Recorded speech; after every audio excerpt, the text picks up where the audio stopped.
What's going on, YouTube? This your boy King Gabe here, and back once again with another comic update from Yumeko. This time we are going to be talking about issue number 7's rough draft that is completed now, and also a little bit about what you'll possibly expect in issue 8. And from the looks of it, might be I'm going to tell you right now. As I go along, it seems like between the characters and the story that it's kind of controlling me more than me controlling it there, or them. Sort of like a question someone asked me on Facebook back when I was writing the Star Striker comics back in 2017, leading into 2018. The first comic series I did. Not Star Striker 2000, by the way, but the first Star Striker series I did.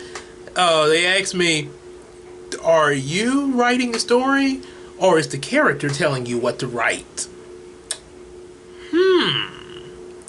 Which kind of references, which kind of makes you think of that Grumpy Cat thing I reacted to when that fourth wall character that was.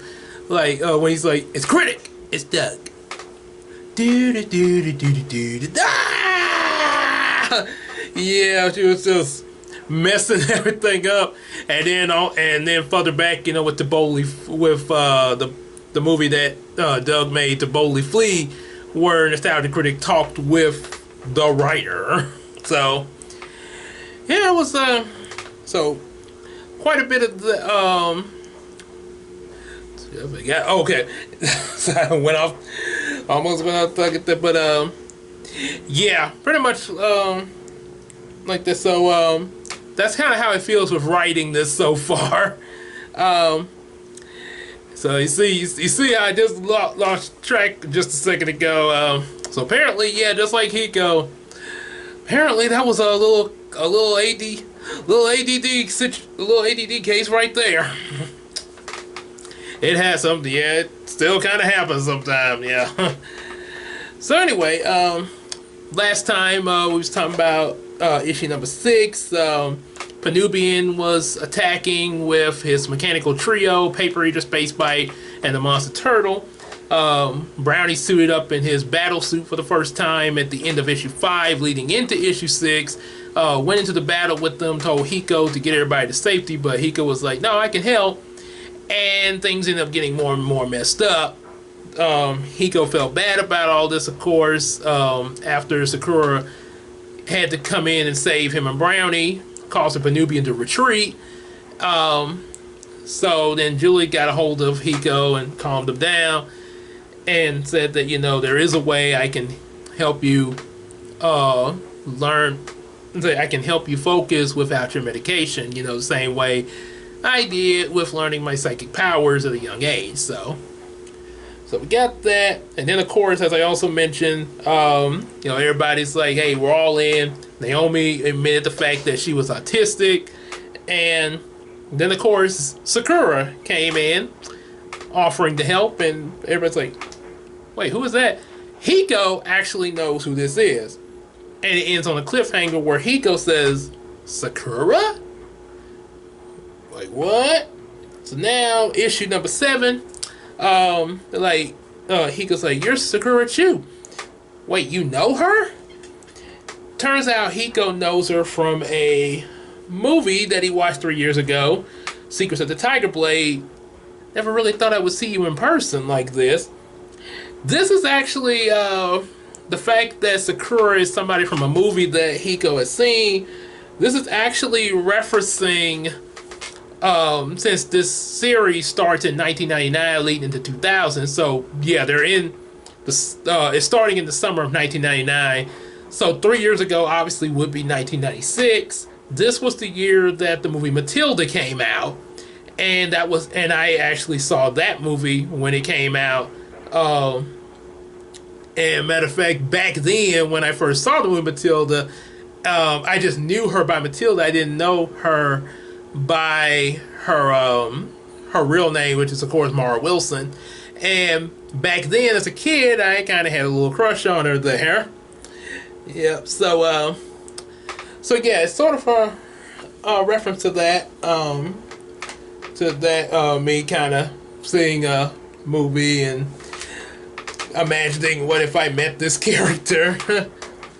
So apparently, so Sakura just mentioned, like, yeah, I know it's probably a surprise, but, right now we got to focus on the upcoming battle and get ourselves together for that. And then, we can discuss about how I'm here and all that, yada yada later. So, everybody gets together. Juli suggests that they all do martial art combat training.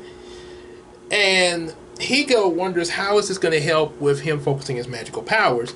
Juli explains that it's when she had her powers, when her power. If my speech teacher is watching this, oh my goodness, she's probably going to be commenting in the section. I told you from the beginning with the word the. The cat went across the road. You say the. Don't be sticking out your tongue at me. I always hated having to hear that in speech class. The cat. The cat.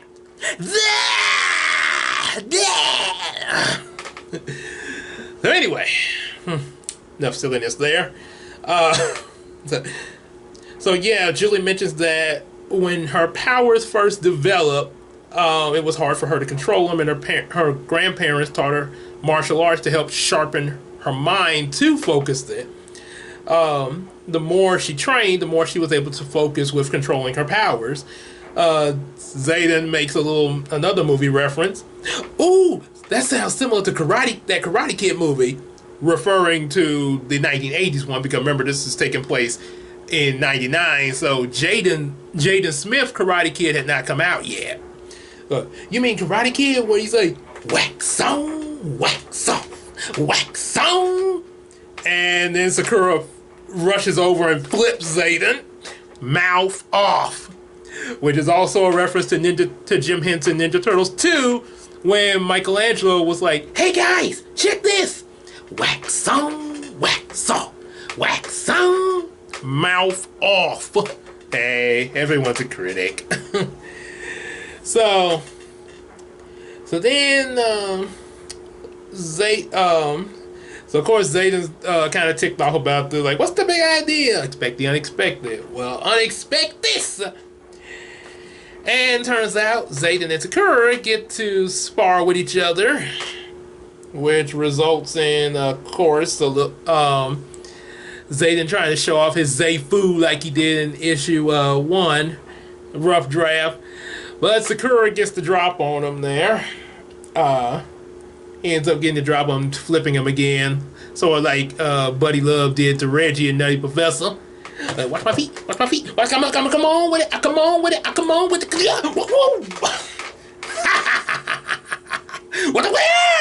Oh, you quick, but I'm quicker. Watch my feet, watch my hand, watch my feet. Come on with it, come on with it, come on with it. So, it's like, you're going down, princess. Bring it on, Prince Charming. Meanwhile, in Punibion Slayer, while that's going on, he's trying to get Paper Eater and Space Bite, trying to regain his control of them. Sort of makes me think of when the Digimon Emperor in Season 2 of Digimon was trying to get Greymon to Digivolve into Metal Greymon, but he kept coming out with Skull Greymon. Greymon, Dark Digivolve! Greymon, Dark Digivolve to Skull Greymon! So pretty much kind of like that. He finally does get them to shut down, and he's like, I still can't figure out how that kid managed to control my creations.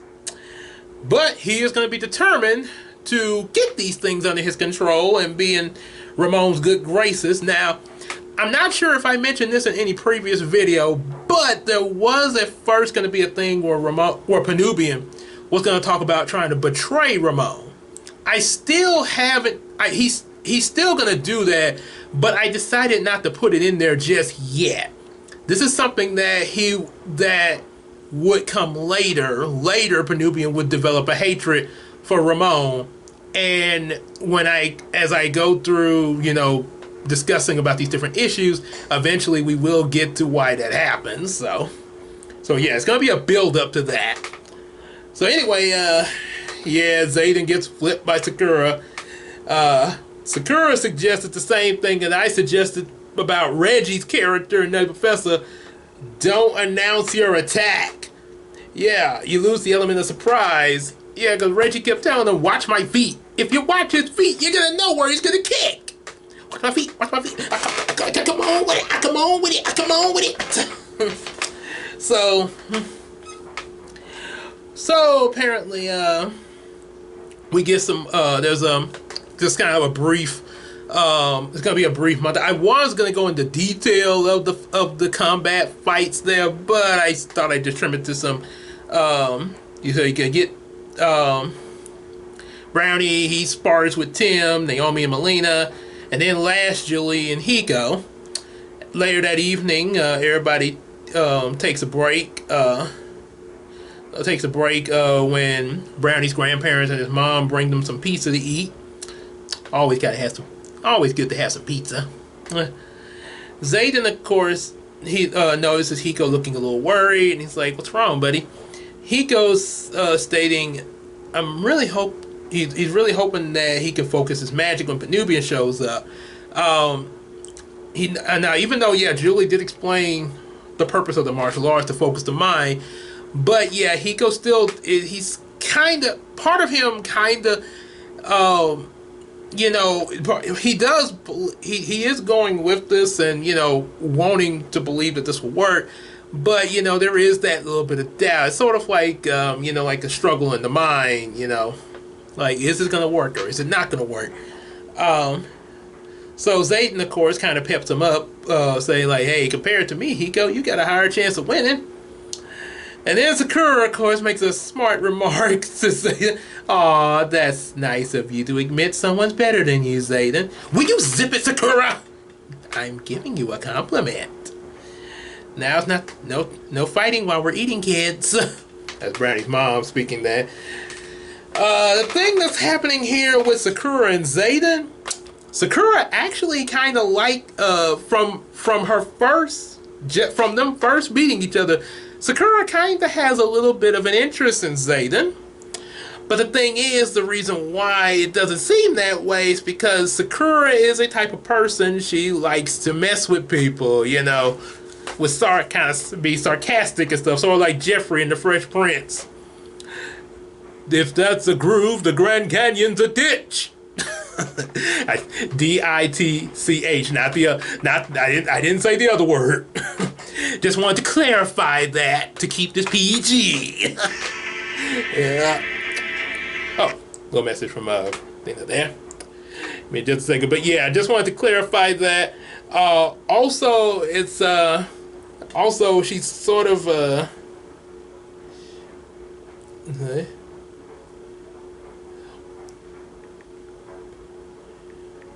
they also kind of make what was I about to say? Oh yeah, it's kind of a reference to Mai from Yu-Gi-Oh! How her and Joey were there, kind of at each other. Now they sort of like each other, kind of thing.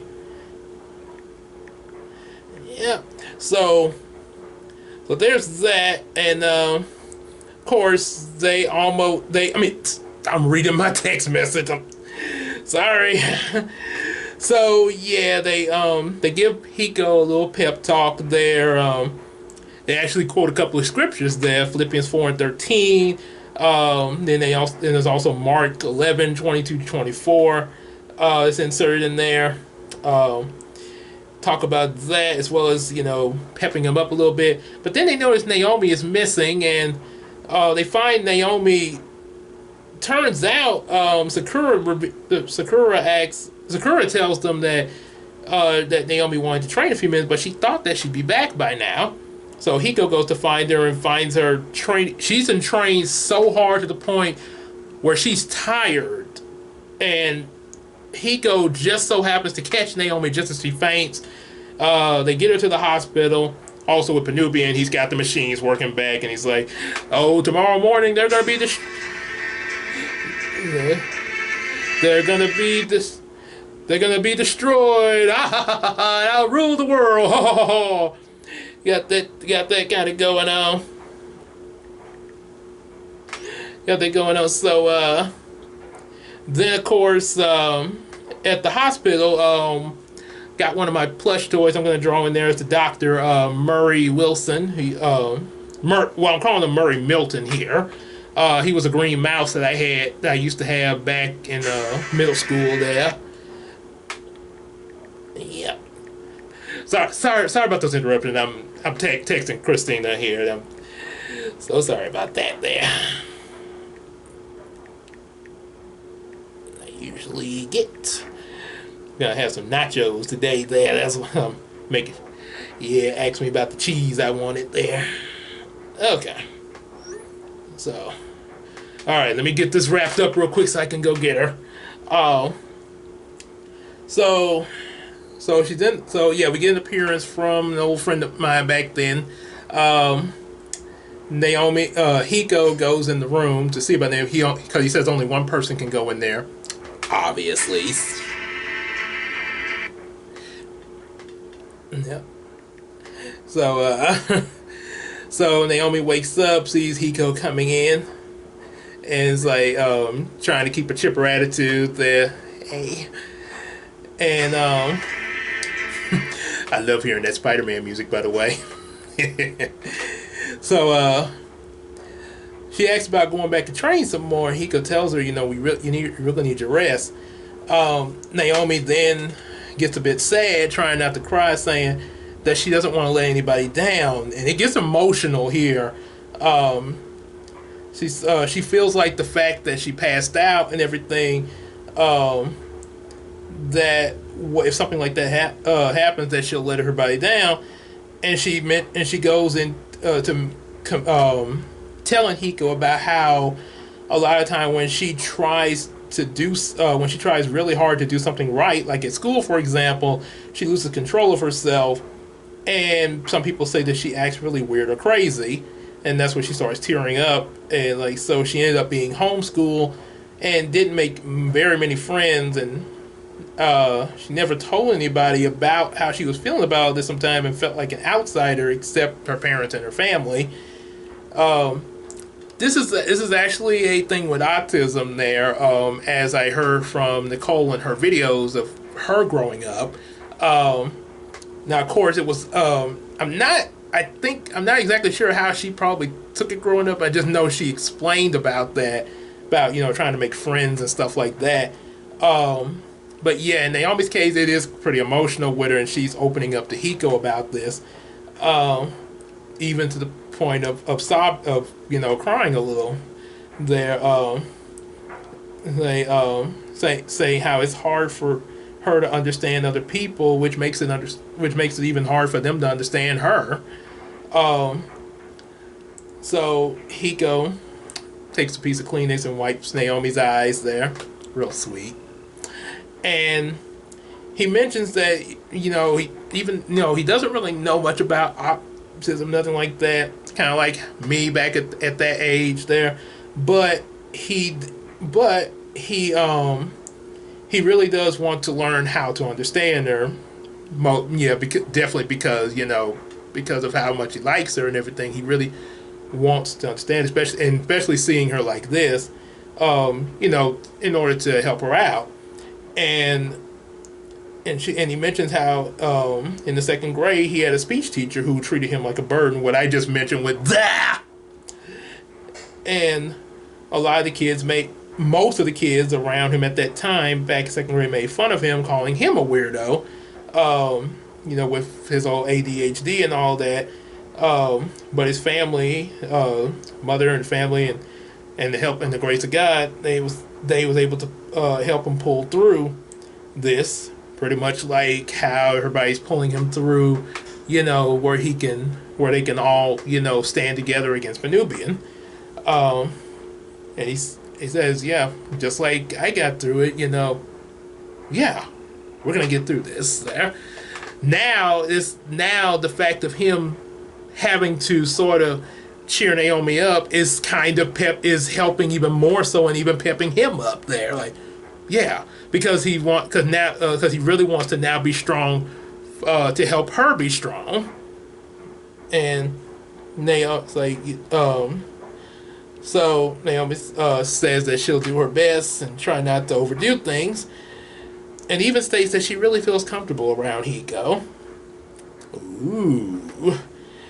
And it ends with them where she asks Hiko to stay with her for the night. You know, sit by her, her bedside. You know, like when you sit by your loved one and they're in the hospital or something like that. So Hiko, of course, says yes. And moments later, Brownie and Juli catches them asleep. See, Hiko's actually sitting by the bed that she's in. He's sitting by the bed, not just clarifying. But they're holding each other's hands, and they falling asleep still holding hands. And Juli's like, "Oh, that's so adorable." And Brownie's referencing the time period. It's a Kodak moment.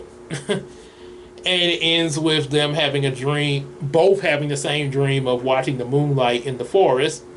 But unknown to them, Punibion is watching with his mechanical trio waiting to strike. And yeah, to be continued there.